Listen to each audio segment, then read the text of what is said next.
This is Dr. Cameron Kyle Seidel, ER and critical care doctor from New York City. 9 days ago, I opened an intensive care unit to care for the sickest COVID-positive patients in this city. In these 9 days, I have seen things I have never seen before. In treating these patients, I have witnessed medical phenomenon that just don't make sense in the context of treating a disease that is supposed to be a viral pneumonia. 9 days ago, I presumed I was opening an intensive care unit to treat patients with a virus causing a pneumonia that was ravaging lungs across the world, starting out as something mild, a cough, a sore throat, and progressively increasing in severity until ultimately ending in something called Acute Respiratory Distress Syndrome, or ARDS. This is the paradigm that every hospital in the country is working under. This is the disease, ARDS, that every hospital is preparing to treat. And this is the disease, ARDS, for which in the next 2 to 6 weeks, 100,000 Americans might be put on a ventilator. And yet, everything I've seen in the last 9 days, all the things that just don't make sense, patients I'm seeing in front of me, the lungs I'm trying to improve, have led me to believe that COVID-19 is not this disease, and that we are operating under a medical paradigm that is untrue. In short, I believe we are treating the wrong disease, and I fear that this misguided treatment will lead to a tremendous amount of harm to a great number of people in a very short time. As New York City appears to be about 10 days ahead of the country, I feel compelled to get this information out. COVID-19 lung disease, as far as I can see, is not a pneumonia and should not be treated as one. Rather, it appears as some kind of viral-induced disease, most resembling high-altitude sickness. It is as if tens of thousands of my fellow New Yorkers are on a plane at 30,000 feet and the cabin pressure is slowly being let out. These patients are slowly being starved of oxygen. I have seen patients dependent on oxygen take off their oxygen and quickly progress through a state of anxiety and emotional distress and eventually get blue in the face. And while they look like patients absolutely on the brink of death, they do not look like patients dying of pneumonia. I have never been a mountain climber, and I do not know the conditions at base camp below the highest peaks in the world. But I suspect that the patients I'm seeing in front of me look most like as if a person was dropped off on the top of Mount Everest without time to acclimate. I don't know the final answer of this disease, but I'm quite sure that a ventilator is not it. That is not to say that we don't need ventilators. We absolutely need them. They are the only way at this time that we're able to give a little more oxygen to patients who need it.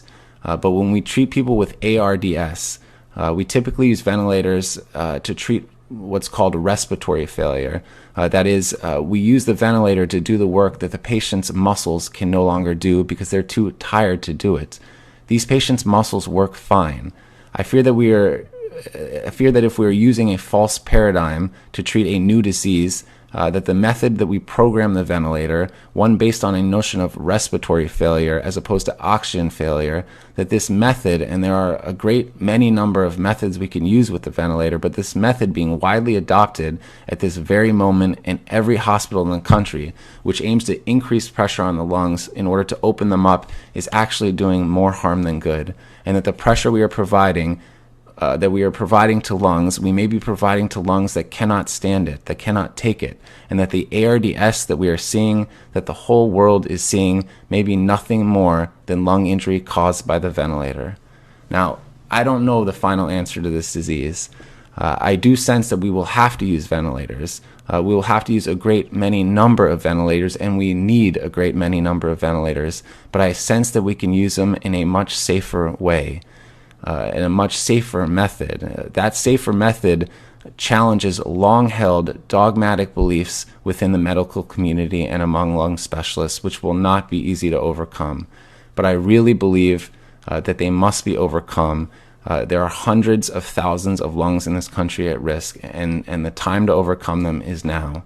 I am confident that if those of us that work bedside with these patients, those of us who are witnessing the things that we have never seen before, despite the many years we have worked and the thousands of patients and diseases we have seen, if we can effectively communicate this to all those that are so important but who are not bedside, the researchers, the administrators, those who procure our resources and make our protocols, the politicians, our own government, If we are able to convince them that this is a disease that is different than anything we have ever seen, I am confident that an answer can be found, that effective treatment can be discovered, and that a plan to disseminate that treatment can be rapidly deployed, and that tens of thousands and probably hundreds of thousands of lives and lungs will be protected.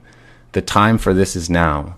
We are staring into a future in which a great many of our fellow Americans are going to suffer, not to mention people all around the world.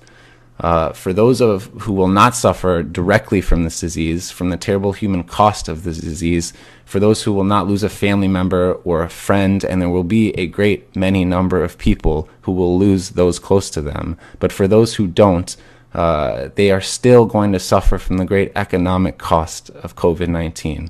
We are all involved in this future. So I urge you, for those of us, if you are out there, for those who work bedside, I urge you to speak up. We can change this.